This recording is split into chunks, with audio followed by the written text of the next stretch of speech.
excited about our next presentation and discussion. So how many people in here have a cell phone or a smartphone? You know, a smartphone? Can you take it out? Can you hold it up? While you're holding it up, can you take a picture of me in my amazing dress, or of yourself? This is like my theme for those who have been here. Terrace is like, I remember. Emily's like, I know. And so you just told a story, right? Or did you? Maybe, maybe not. We take pictures every day. And if you're someone like myself who has kids, you probably take a ton of pictures. If you have an animal or a dog, you probably take even more pictures. And we walk around with these incredible devices. We can zoom, we can do portraits, lighting, color. And when it comes to these stories, the planet is truly a palette. It's beautiful, it's bountiful, but at times it's also ominous and ugly. Images capture all of it, and we take people to the places they never imagined, and often they will never visit. Photos tell us stories. No place does that better than National Geographic, which has been doing discovery, science, research, stories, and people since 1888. To show us how to turn a picture into a story, I am pleased to introduce Andrea Bruce. Zoom up. You think so?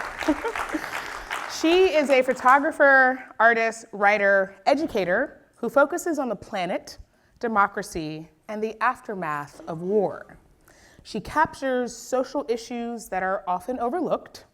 Her work is powerful, and it tells stories. I will let you take over, and then I'll come back and we'll have a discussion, so get those questions ready. And Andrea, thank you so much. Thank you, Amani.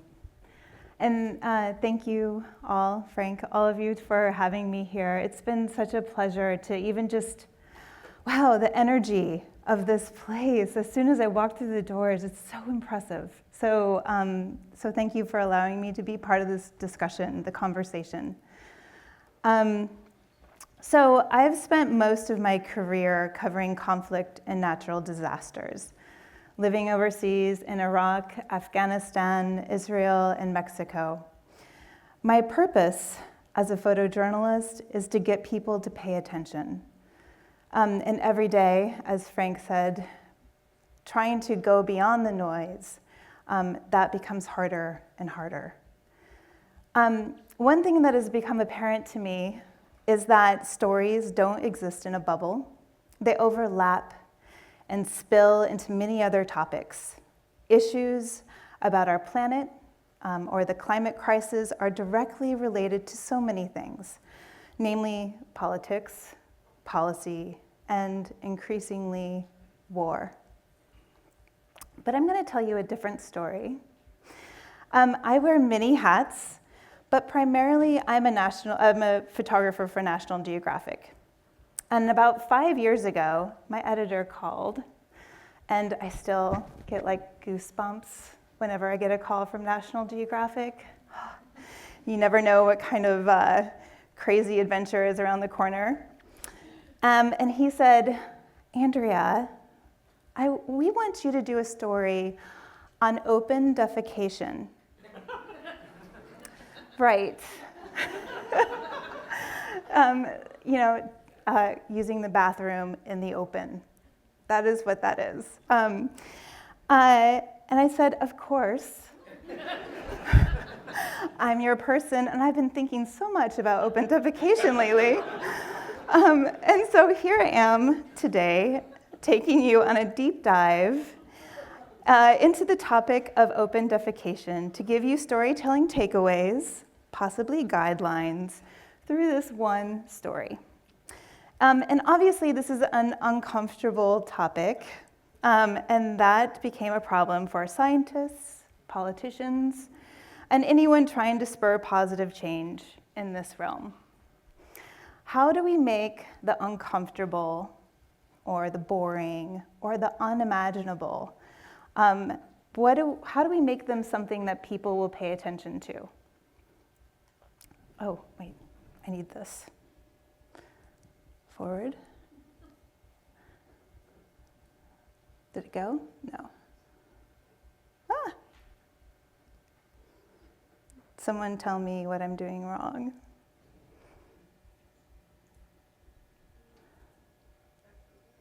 Oh, okay. Okay. All right. When I'm faced with any story, this is the first thing I do. I research with a wide net. Lead with curiosity and open-minded inquiry. This always leads to unexpected things like, guess who else is interested in open defecation? If it works. Jason Bourne, or Matt Damon. Matt Damon eventually became involved with this National Geographic story. Also, Toilet, the Bollywood film. The Indian government is also really into stopping open defecation. They realize that having a healthy population through proper sanitation also creates a healthy workforce. This is important because, of course, everything in the end is about money. The Indian government supported movies like this to help them with their countrywide goal of ending open defecation. Okay, so research leads to story scope, verbalizing the why behind any story. And I love that this has been like a big topic of conversation all day. It is the big question, like the why. Reporter Elizabeth Royt and I found that this story is really about clean drinking water. So, in words, defecating in the open is as old as humankind. As long as population densities were low and the earth could safely absorb human waste, it caused few problems. But as more people gathered in towns and cities, we gradually learned the link between hygiene and health, and in particular, the importance of avoiding contact with feces. Today, nearly 950 million people still routinely practice open defecation. And in 2015, the United Nations called for an end to open defecation by 2030.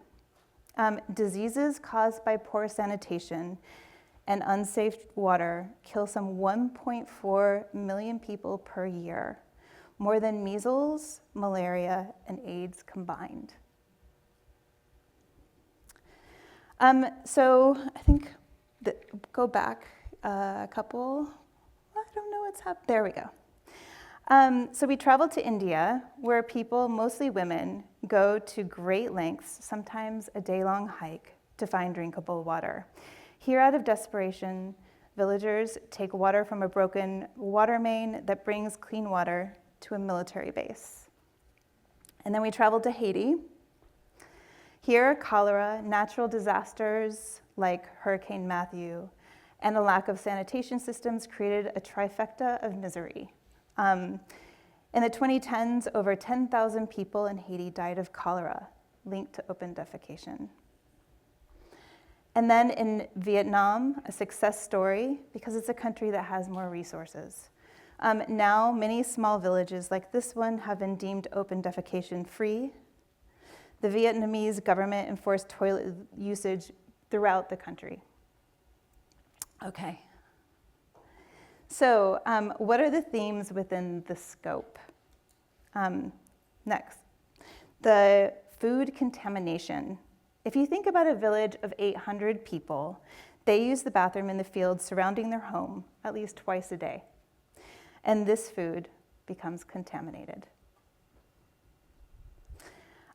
Sick kids miss school, and so do menstruating girls whose schools lack a clean and safe toilet.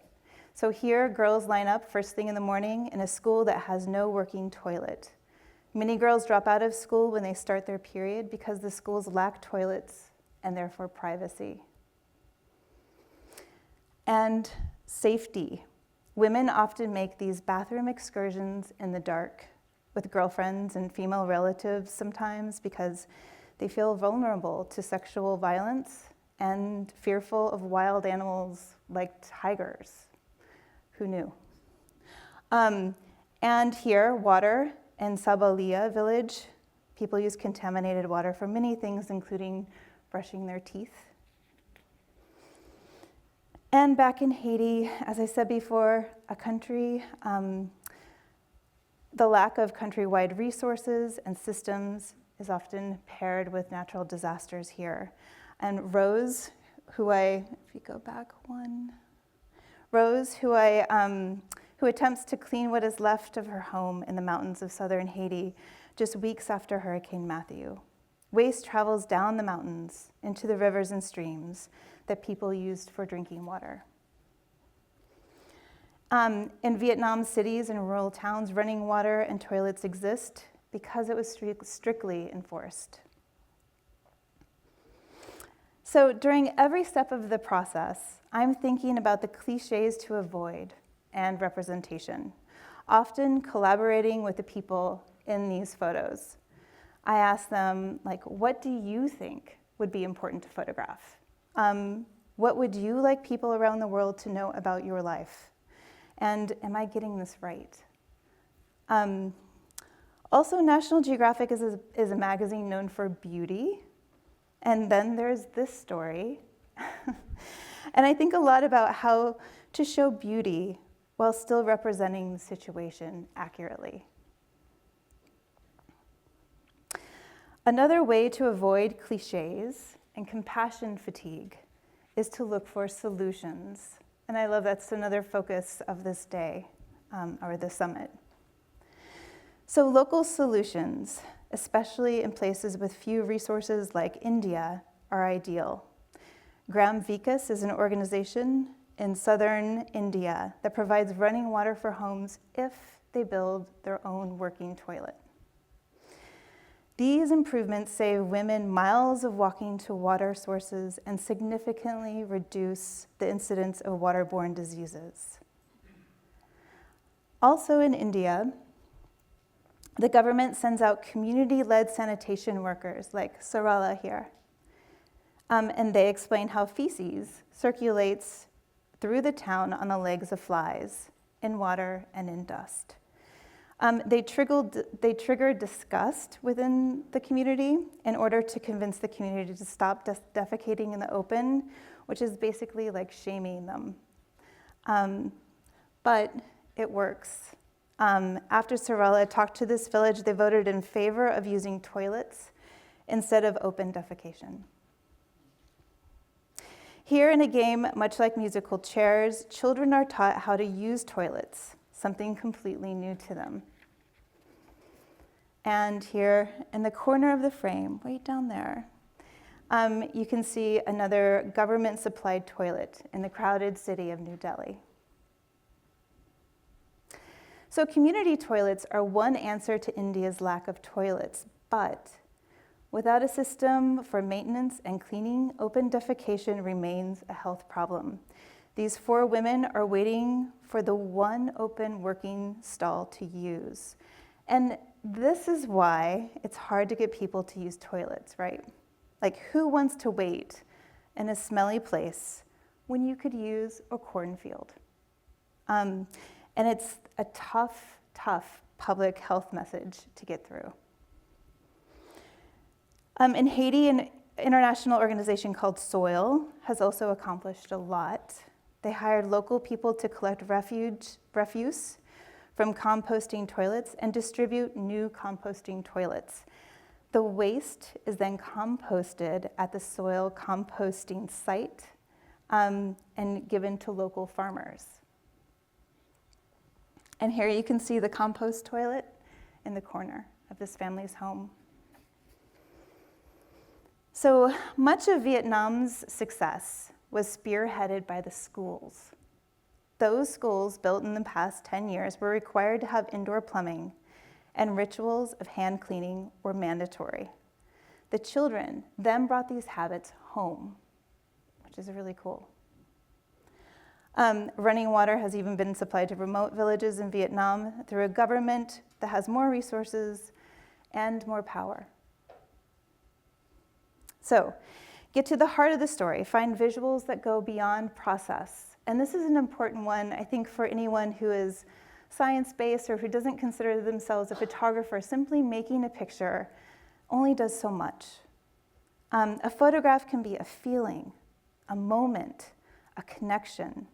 Sometimes a photograph can answer questions, and sometimes it makes us ask more questions, and that's okay.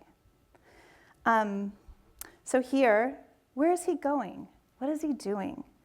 Photos invite people to read the story. This man is gathering people in his village for a meeting about the issue of open defecation.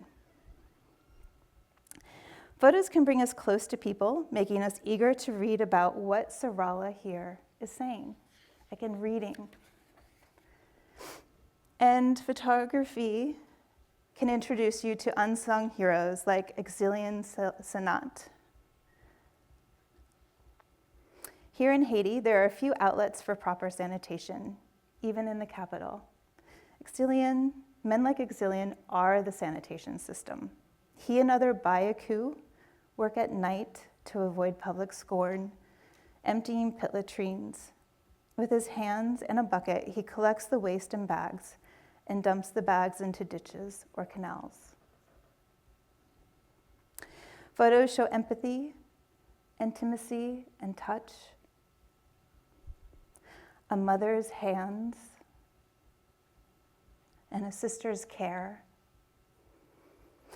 Photos can highlight the small stories that bring you closer to the larger issue, making it personal. These sisters study on the foundation of their home, which was destroyed in Hurricane Matthew, and only the doorframe remains. But somehow, look at the pressed school uniform and those beautiful bows, and they're studying. I mean, it's an amazing story, each and every one. And this church was swept away by the hurricane that exacerbated Haiti's sanitation problems. But their church is more than a building. It's the people, and it didn't disrupt their services. Also, embrace creative curiosity. So beyond your curiosity about the topic itself, like, how else can we explore doing this? All of you have smartphones. Smartphones are great tools. You don't have to have a professional camera to do it. This led me to an old 4x5 speed graphic film camera, which is me in Haiti right there. And for this story, my editors and I decided we would pay homage to the almighty toilet. And we would travel around the world and lugging this camera from place to place. We found in remote areas. You can go to the next. And we published a grid of photographs of toilets, a different take on this story. So, here's the list. Research with a wide net. Identify why the story is important. Think about your audience and representation. Find the central themes. Look for solutions. Get to the heart of the story and embrace creative curiosity, all in photos or visual storytelling or whatever storytelling fits your mode so that we can get people to pay attention. So thank you.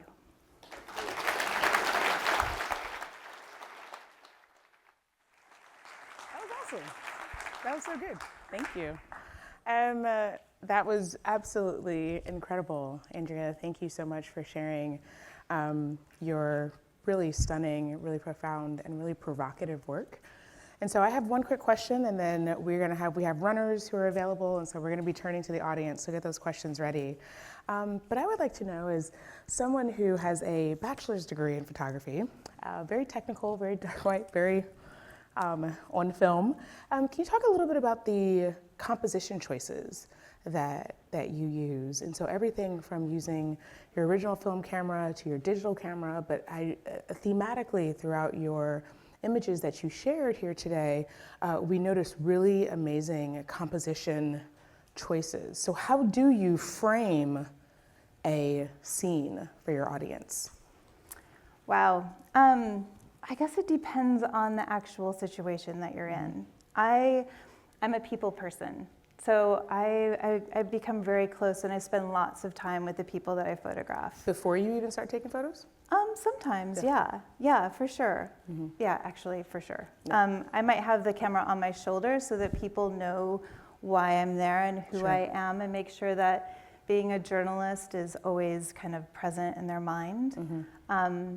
But I spend a lot of time so that they know who I am, how their photos will be seen, and get to know, like, as close to the truth as possible, what's going on in their lives. So I lead with people and feelings, emotions, and that's the focus. And then there's light. So light comes in and that gives you more of a feeling and an emotion, whether it's the light that comes in through the doorway and kind of sways a curtain back and forth, or the light on someone's face for any reason, even right now with your face, your beautiful face. And then, so I actually lead with those things more than composition. I'm probably not as much a technical photographer. I'm not into to that as much. I go more on gut and feeling. Amazing. And then you said light, and even the absence of light, because that really compelling photo that you took of the gentleman in Haiti working, I'm assuming, which was probably pitch darkness. Yeah. And you were able to, with whatever available light, really frame his face in not only a humanizing, but also this endearing sort of way. And that was incredible. So thank you. We can nerd out about this later. But I do want to turn it to the audience. If there's a question. Yes, sir. If you could just stand up and tell us your name and where you're from. And we want the mic, please. Yes? Okay. Thank you. Thank you. Hi, Andrea. I'm Paul Leone. I'm a junior at George Washington University studying environmental science. And thank you so much for sharing this project with us. That level of intimacy and emotional connection that you struck with the photos around the issue area was really profound. So I really appreciate that. Thank you. I'm wondering, you kind of touched on this in what you just said with going with your gut feeling when you're interacting with the community to try and really capture those emotionally intimate moments that are respectful of the community itself. I'm wondering if you could just talk more about the assignment process for something like a Nat Geo story, whether you, like what research is involved beforehand, and whether you go into the community with a shot list in mind, or is it truly just that gut intuition that you follow as you get to know the place that you're going to be telling the story of? Okay, yeah.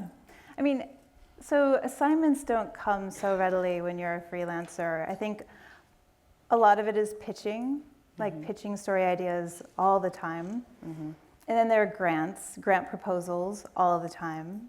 I feel like I'm almost a grant writer more than I am a photographer. Absolutely. And then there's the assignments, and that is like, wow, okay, great. You know, I have this assignment, but they don't give you usually a lot of information, especially at National Geographic. Something that I love about working for them is that they respect us photographers as researchers, journalists. We do the heavy lifting behind our stories. And there is a lot of,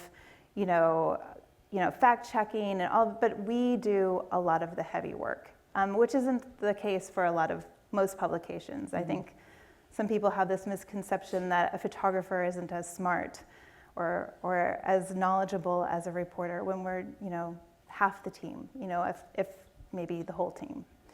So then you get the assignment, and like I said, I do this wide it's kind of a fun way of researching, just like go in every direction possible, because you never know when those little nuggets are going to come in handy. Right.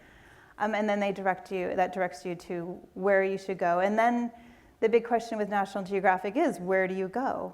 I really wanted to bring the United States and Canada into this discussion as well, but we didn't have the budget for it. And unfortunately, this is also a topic where countries that have fewer resources unfortunately suffer more. So So there's that. So you have to decide where you're going. And then the stories beyond that. And I do have a list. I do mind maps. I'm a crazy mind map person. So I love mind maps that kind of get you going in all the directions, all the feelings, all the things I'm looking for, but usually most of that kind of just gets my mind going. And then when I get there and I'm on the ground, I go by curiosity. You ask one person, you spend time with one family, then they tell you about something else that's happening. So it's kind of that paired with a lot of research and a lot of groundwork before you get there. Sound like very anthropological. Sorry, yeah. As well. I love that. We have time for one more question. Yes, ma'am. Hi, I'm Andrea Bruce. I'm a senior at SUNY ESF. And this is such a delicate subject matter. How do you, I've always wondered about how journalists go into areas where obviously they're not from and avoid being extractive. Like, you have go-to contacts. Like, how do you get in such intimate moments with people? How are you invited? Sure. So let's just read for our people on the live stream, Sure. since they didn't have the mic. So looking at how do you, as a journalist, get into a space that you might not be familiar with, they might not know the community, and get them to trust you with their stories. Sure. So India is a place I've spent a lot of time in before. So I did know a lot of communities, a lot of villages before, and they know me. So that was a little bit easier of a place to go. Haiti, I didn't know as well. And so usually what I do is I meet people who live there, and I ask them a lot of questions, and usually they help introduce me to more people who know more than I do. And then you go on that kind of trail of curiosity. But I think the key to being allowed into people's homes and into like a very intimate thing that happens in people's lives is to be honest. I tell people exactly what I'm doing. I get to know them. I ask lots of questions. And it's a big world. I think that people also appreciate sometimes not being invisible. Like, people are interested in my life. My life is interesting. That's cool. So, but all of that is, most of photography, I think, is based on time.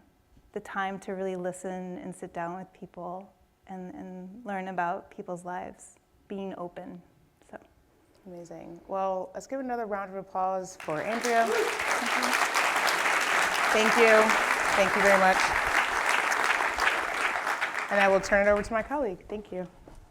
Thank you so much, Andrea and Imani. A really important point at the end. Great last question there.